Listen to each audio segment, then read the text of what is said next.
This show is part of OnePlace, a daily network of focused briefings across the stories people follow most. Welcome to the Daily Roundup. We are diving into the most significant legal developments and crime reports from the last 24 hours to keep you informed on the cases that matter most. Police in Memphis discover remains of 3 unidentified children. Medical examiners reveal the cause of death for Celeste Rivas Hernandez. A Colorado man is sentenced for hiding a corpse. An Oregon father is convicted after a school pickup shooting. A Kentucky teen is hailed as a hero after stabbing. Tanner Horner's mother testifies about her own traumatic childhood. A Florida man receives 45 years for killing his mother. A trial date is set for a fetish site murder. First, in Memphis. In a truly heartbreaking development out of Memphis, authorities are investigating the discovery of the remains of 3 children. This all started on March 8th, when a person walking their dog found a skull near a wooded area. Since then, the investigation has expanded significantly, involving over 170 personnel from various agencies, including the FBI. Police Chief C.J. Davis noted that while they initially searched a drainage pipe with cameras and found nothing, a second skull was discovered in that same drainage system on April 1st. The following day, search teams recovered another 14 bones. It is a grim scene that has left the local community in shock as they wait for more answers. What makes this even more disturbing is that these children, believed to be between the ages of 3 and 7, were not on any local missing persons reports. Chief Davis emphasized that someone out there must know who these children are, as they seem to have been there for several years. The cause of death remains undetermined, but the scale of the search suggests that investigators are leaving no stone unturned. While police believe there is no active threat to the public, the mystery of how 3 young children could go missing and remain undiscovered for so long is the primary focus. They hope to bring closure to this investigation soon by identifying the remains and finding out exactly what happened. Now to Los Angeles. The tragic case of Celeste Rivas Hernandez has seen a major update with the release of the medical examiner's report. Celeste was only 14 years old when her remains were found in the trunk of a Tesla belonging to the singer known as D4VD, or David Burke. The medical examiner has now officially ruled her death a homicide, citing multiple penetrating injuries caused by sharp objects. Specifically, the report mentions 2 penetrating wounds to the torso with smooth edges. This information comes months after Burke was charged with first-degree murder, lewd acts with a minor, and mutilation of a human body.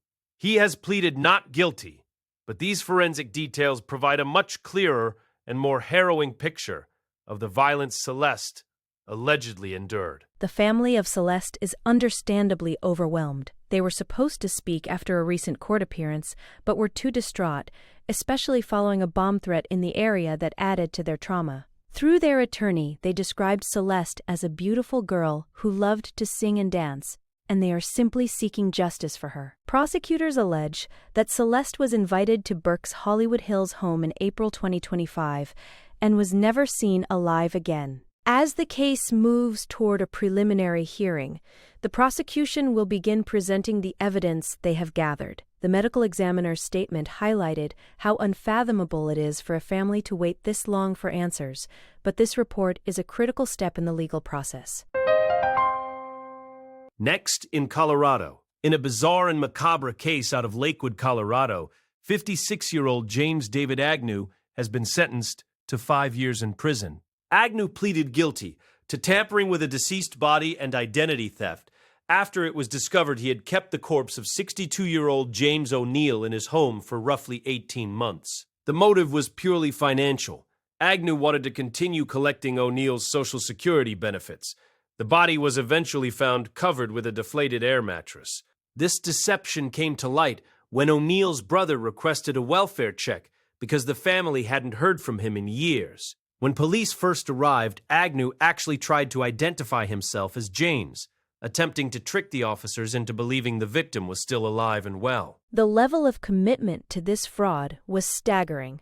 Even after the initial police visit, Agnew and his wife refused to let law enforcement inside the residence. It wasn't until the victim's brother saw body cam footage and confirmed that the man talking to police was definitely not his brother that the investigation intensified. Under a plea agreement, several other felony counts, including abuse of a corpse and unauthorized use of a financial device, were dropped. Agnew will serve his sentences concurrently, meaning he will likely spend about 4 years behind bars when accounting for time already served. It is a chilling reminder of how far some will go for financial gain, showing a complete lack of respect for the deceased and the grieving family left behind. Moving to Oregon, a Multnomah County jury has convicted 43-year-old Nuruddin Dib of attempted murder following a shooting in a school parking lot. The incident happened at the Islamic School of Portland in 2024, just minutes before children were scheduled to be released for the day. Dib shot another father, Michael Zacharnay, after a series of what prosecutors described as rude or disrespectful encounters. One of these previous incidents involved a dispute over driving etiquette during school pickup. On the day of the shooting, surveillance footage showed Zacharnay attempting to talk to Dib to de-escalate the tension. Instead, Dib threatened him and opened fire. Despite Dib's claims of self-defense, the footage clearly showed him shooting at Zacharnay while the victim was actively running away from the confrontation. The prosecution pointed out that Dib brought a loaded firearm to his children's school, creating a terrifying situation for everyone present. During the trial, audio from a 913 call was played where Dib claimed he was a peaceful person being harassed, but he never actually stated that he feared for his life. The jury deliberated for 12 hours before returning the guilty verdict. This case highlights how quickly minor interpersonal conflicts can escalate into life-threatening violence when a firearm is involved. The fact that this occurred in a narrow residential street full of parents waiting for their kids only added to the gravity of the crime. Zacharnay survived the attack, but the impact on the school community and the families involved will likely be felt for a very long time. Now to Kentucky. In Louisville, a 15-year-old boy named Dejon Hayes Burr is being celebrated as a hero after intervening in a dangerous situation. Following a fireworks show, a man identified as Vasilis Sakalarides allegedly began harassing a woman and her 12-year-old daughter, making inappropriate sexual comments. When the mother started screaming for help, Sakalarides reportedly charged at her. Dejon, who was nearby with friends, stepped in to protect the pair. During the ensuing struggle, Sakalarides allegedly stabbed the teenager in the stomach. Despite his injury, Dejon's actions allowed the mother and daughter to get away safely before police and military officers were able to tackle and subdue the suspect. Sakalarides now faces multiple charges, including first-degree assault and alcohol intoxication in a public place. The mother, Kristen Stasel, expressed her immense gratitude, stating that she doesn't know what would have happened if those teenagers hadn't stepped in. While Dejon says he doesn't feel like a hero, his community certainly disagrees. A GoFundMe has been set up to help with his recovery, which is expected to be long and challenging due to the physical and emotional toll of the event. Sakalarides has pleaded not guilty to the charges, but the testimony from the scene is quite compelling. It took nearly a dozen officers to keep the suspect down after the stabbing occurred. This story is a powerful example of a young person showing incredible courage in the face of a threat, potentially saving 2 lives at great personal risk to himself.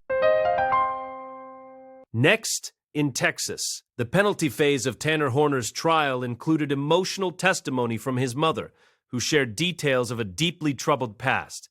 Horner was convicted of killing 7-year-old Athena Strand, and now the jury must decide his sentence. His mother took the stand to provide context about the environment in which he was raised, though she requested that her face not be shown.